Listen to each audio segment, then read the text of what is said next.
ingin membeli belah di saat-saat akhir, okey, pastikan anda membeli belah secara berhemah, okey, untuk mengelakkan pembaziran. Okey, jadi modal yang ada tu kita gunakan secukupnya untuk masa yang akan datang. Dalam membuat persiapan menyambut Hari Raya pula, berbelanjalah mengikut keperluan. Usah terlalu boros, berbelanjalah dengan cermat. Anda pasti selamat. Bagi mereka-mereka yang ingin membeli belah di saat-saat akhir, berjimat cermatlah dengan apa yang kita ada supaya modal ataupun kewangan yang kita ada dapat dijana untuk di hari-hari yang kemudian, insya-Allah. Pada pendapat saya, tentunya adalah sangat penting untuk kita berbelanja dengan berhemah dan juga bijaksana, terutamanya setelah 2 tahun tidak dapat berhari raya secara fizikal. Nampaknya tahun ini sungguh meriah dan kita kata apa, boleh berbelanja di sana sini.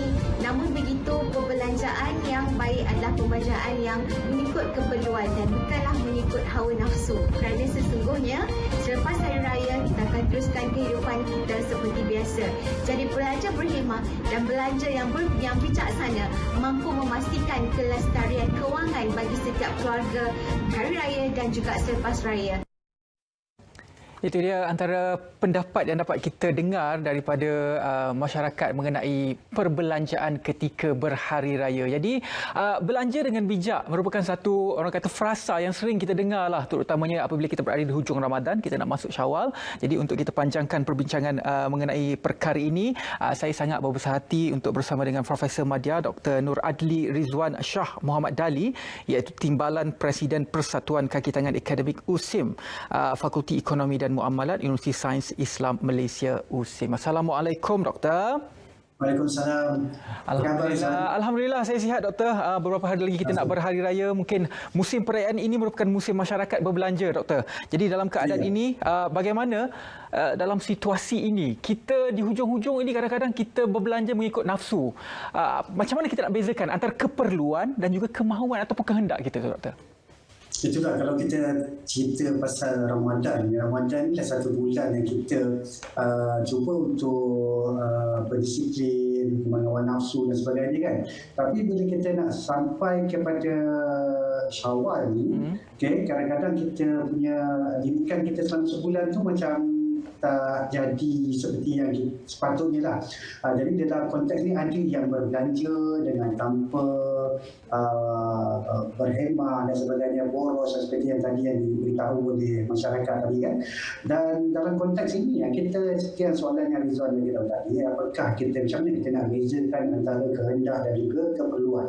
Dan itu ada dua kategori tu, iaitu keperluan dan kehendak. Ada satu lagi kategori yang terbarang dan dua hal. Sebenarnya kalau kita mampu, iaitu maksudnya kita mampu untuk membeli barang keperluan, kehendak dan juga barang kemewahan, itu tidak ada masalah bagi kita untuk berbelanja.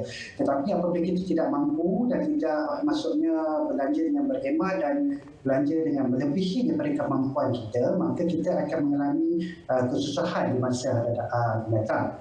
Jadi dalam konteks ni, apabila kita nak tengok keperluan tu adalah apabila kita contoh adalah benda-benda yang diperlukan untuk kita terus hidup, seperti kita punya makanan, pengangkutan, tempat tinggal, kesihatan dan sebagainya lah.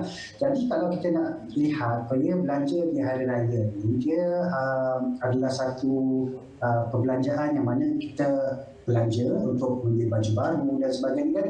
Itu adalah satu keperluan, iaitu pakaian ni, itu adalah satu keperluan dan sebagainya lah, makanan dan sebagainya. Cuma dalam konteks ni, apabila ini terlebih-lebih ataupun terlalu bermewah-mewah sehingga ia menjejaskan barang-barang keperluan yang lain, seperti sebagai contoh kita ada komitmen bulanan iaitu ansuran untuk membayar contoh ansuran rumah ataupun sewa rumah ataupun untuk membayar ansuran kereta, di mana kita ambil peruntukan daripada situ untuk kita gunakan semasa perayaan tu. Dan ini adalah satu perkara yang mungkin akan membuatkan kita susah di kemudian hari. Sebagai contoh, tak boleh bayar ansuran rumah dan sebagainya disebabkan kita terlalu berbelanja sakan, okey, untuk hari raya. Jadi dalam konteks ni yang kita kena lihat apakah keperluan kita. Ya betul, contohnya membeli baju raya itu adalah keperluan. Sebagai contohnya memang kita kenalah untuk mendapatkan baju, ataupun kita kalau sudah ada baju yang sudah baik, masih lagi baik dan cantik, mungkin boleh digunakan. Tapi ialah sudah 2 tahun yang kita tidak dapat beraya di kampung sebagai contohnya. Mungkin sebab ini adalah satu tahun yang mungkin ramai yang akan balik kampung dan ingin beraya dengan saudara dan juga untuk merayakan bersama mereka, maka mahu kelihatan cantik dan sebagainya. Tetapi kita haruslah memastikan bahawa perbelanjaan itu adalah perbelanjaan yang telah terancang. Perbelanjaan yang telah terancang mengikut belanjawan yang kita sediakan sebelum kita pergi membeli belah. Sebab apa, kalau kita jadi contoh impulsif, pembeli impulsif ataupun kompulsif, ini bahayalah. Impulsif ni maksudnya kalau kita pergi membeli belah tu tanpa dirancang dan tiba-tiba kita beli. Itu adalah impulsif.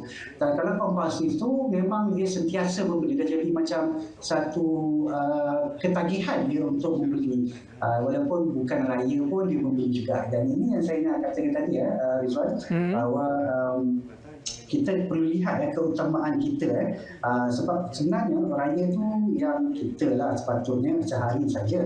Yang pentingnya ialah kita nak solat Aidilfitri, kita nak menziarahi keluarga balik kampung dan sebagainya. Kita apa juga kita bermewah-mewahan seperti nak menunjuk ke, ataupun ialah untuk hari raya beli kereta baru ke, sport rim baru ke, yang mungkin akan membuatkan kita kesulitan pada waktu akan datang. Tapi kalau kita mampu, tak ada masalah. Jadi doktor, persediaan hari raya ni biasanya orang dah lakukan sebelum Ramadan pun dah pernah telah pun bermula. Persediaan Syawal ini ada tabung untuk pakaian raya, tabung untuk kuih raya, tabung untuk masakan hari raya pun ada. Cuma satu tabung yang biasanya kita jarang dengar dan juga jarang ambil ambil pot ada dana kecemasan. Jadi dana kecemasan ini sangat penting doktor. Jadi berapa banyak sebenarnya dana kecemasan yang perlu kita peruntukkan untuk setiap keluarga? Mungkin dalam bentuk peratusan ataupun bagaimana doktor?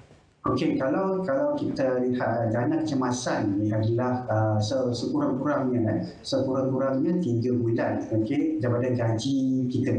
Okey, untuk kita contohnya kalau gaji kita 3,000, dana kecemasan kita kalau 3 bulan maksudnya 9,000 lah.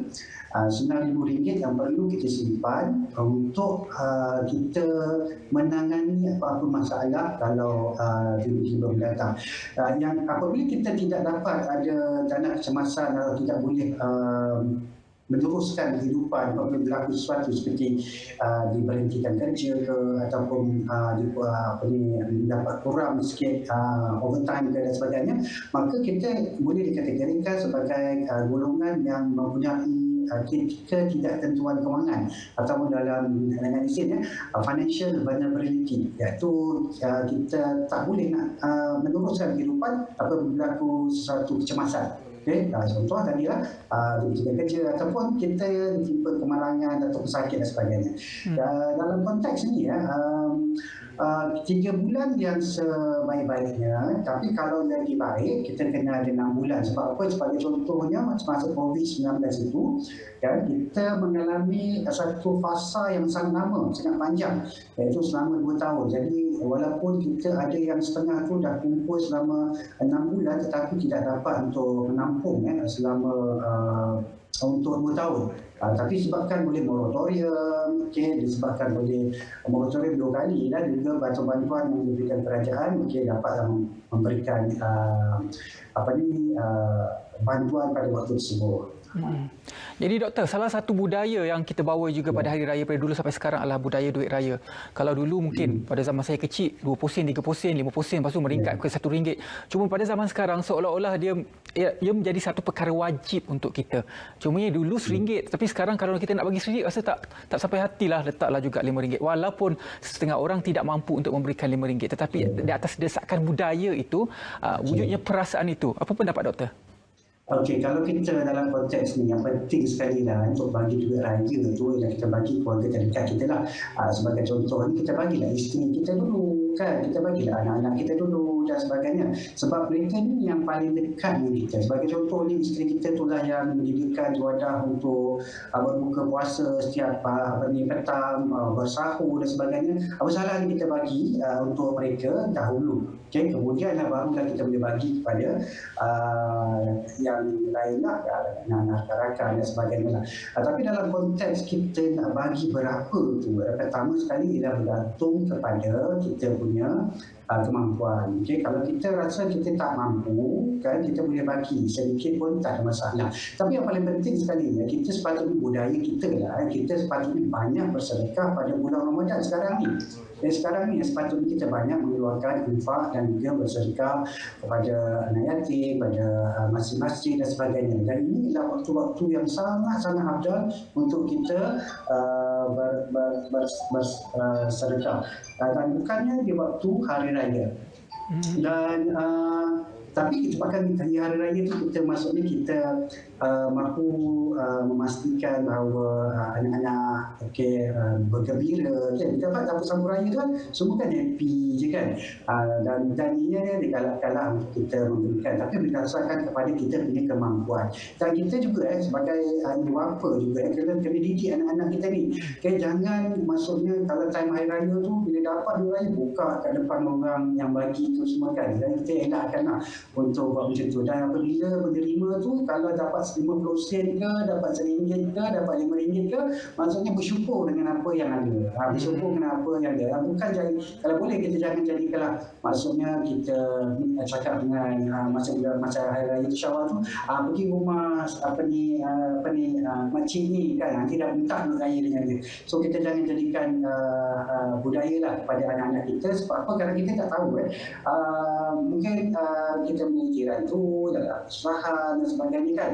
Jadi kita kena keraikan lah walaupun dia dalam kesusahan, tapi apa yang dia bagi tu adalah kita bersyukur dengan apa yang dia terima. So kita kena didik anak-anak. Ya.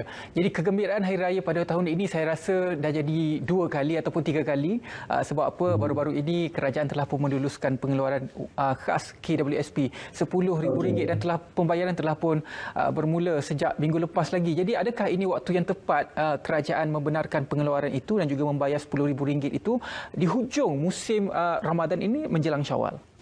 Okey, waktu yang tepat ataupun tidak itu mungkin ada yang kata tepat, ada yang kata mungkin tak berapa sesuai dan sebagainya.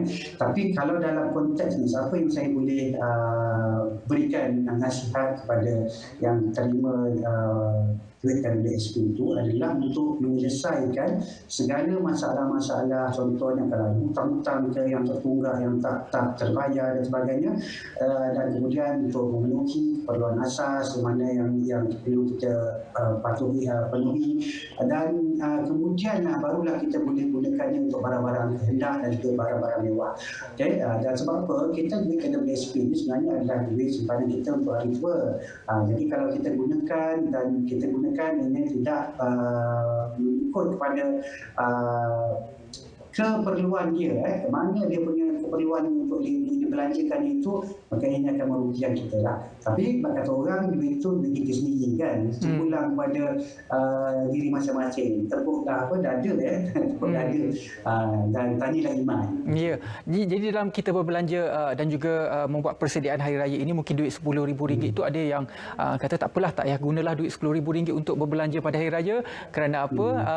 Nak gunakan duit itu untuk pelaburan ataupun investment emas, unit amanah, maupun ada yang menggunakan duit RM10,000 itu untuk memulakan perniagaan, atau ada juga yang menggunakan RM10,000 itu untuk bayar hutang secara cash. Adakah ini waktu yang tepat juga untuk melakukan perkara tersebut, Doktor? Kalau nak bayar hutang tu, sebagai contoh ni, kalau ansuran rumah dia dah 3 bulan tertunggak tu, elok bayarlah. Tidak, nanti rumah akan dibawa kepada legal action, kan, tindakan undang-undang, dan kemudian akan dilelong. Jadi perlu keperluan dia untuk menyelesaikan hutang tersebut. Tapi kalau untuk melabur tu, perlu dilihat juga sama ada dah ada belum dana kecemasan tadi tu. Kalau dana kecemasan tiada, maka perlu diletak di dalam dana kecemasan dahulu, barulah boleh melabur. Okay? Jadi tak boleh nak lompat terus kepada pelaburan. So dana kecemasan ni perlu dipenuhi dulu, kemudian baru boleh kita melabur. Dan kalau untuk memulakan perniagaan sebagai contohnya, boleh juga kalau untuk memulakan perniagaan, terutama mereka yang tidak ada pekerjaan dan juga ataupun mahu berubah career daripada bekerja sendiri kepada untuk memulakan perniagaan. Tapi kalau dalam konteks ini juga kita kena pastikan bahawa dana kecemasan kita tu dah dipenuhi, barulah kita gunakan selebihnya tu untuk perniagaan. Okeylah. Soalan terakhir saya, Doktor. Apakah tips pengurusan keuangan supaya selepas Hari Raya 30 hari lagi dan selepas itu kita tidak pokai? Ini biasa terjadi sebenarnya, Doktor. Kita kena buat perancangan. Sebagai contohnya tadi kita ada duit CPF kita, juga duit SPI, ada juga duit daripada gaji kita dan sebagainya. Ada juga banyak-banyak pendapatan, ada juga pendapatan daripada pendapatan pasif, pendapatan portfolio dan sebagainya. Tapi pendapatan ni mesti tidak boleh kurang daripada perbelanjaan kita. Maksudnya perbelanjaan hari raya ni mungkin perbelanjaan yang agak besar, tetapi kita kena pastikanlah. Sebab tu walaupun kita dah ada buat bajet, sebagai contohnya kita dah buat bajet dulu, adalah tabung raya, tabung duit raya dan sebagainya, kita ada dah bajet kan, tapi itu kita buat mungkin awal tahun, pada bulan 1, bulan 12 kan. Tapi sekarang ni kita mungkin kena ada bajet khas, bajet khas untuk hari raya ni. Kita dah tahu dah berapa yang kita kena keluarkan, berapa yang kita kena kita akan dapat dan sebagainya, dan adakah ianya boleh tak tampung kepada kita ni supaya tak pokai dalam masa bulan depan. Sebab apa sekarang ni dah 28 bulan 4 kan, kita ada yang dapat gaji pada 4 hari lepas ataupun 8 hari lepas. Maka kita nak survive tu lagi lama tu sebulan lagi tu. So jadi kita kena pastikanlah bahawa kita tidak pokai, dan sebab tu perancangan tu perlu ada. So kalau kita dah ada bajet, kita dah tahu kita boleh belanja ni sebanyak ni, kita boleh belanja ni banyak ni daripada kampung nanti berapa kan dan sebagainya. Dan kita kena juga maklumkan kepada isteri dan juga anak-anak kita. Sebab apa? Kadang-kadang kalau kita tak maklumkan kepada isteri dan anak-anak kita, maka kita mungkin mereka akan minta kita buat ni, beli tu dan sebagainya. Kadang kita mungkin akan terhimpit dalam situasi macam tu. Jadi perancangan untuk ni khusus untuk hari raya ni kena buat juga. Itu dia antara tips untuk mengurus keuangan dengan bijak semasa kita menghadapi musim perayaan ini. Terima kasih banyak-banyak kepada tetamu pada hari ini, Profesor Madya Dr. Nur Adli Rizwan Shah Muhammad Dali, iaitu Timbalan Presiden Persatuan Kaki Tangan Akademik USIM, Fakulti Ekonomi dan Muamalat, Universiti Sains Islam Malaysia. Selamat Hari Raya, Doktor, dan juga terima kasih banyak-banyak. Baiklah, kita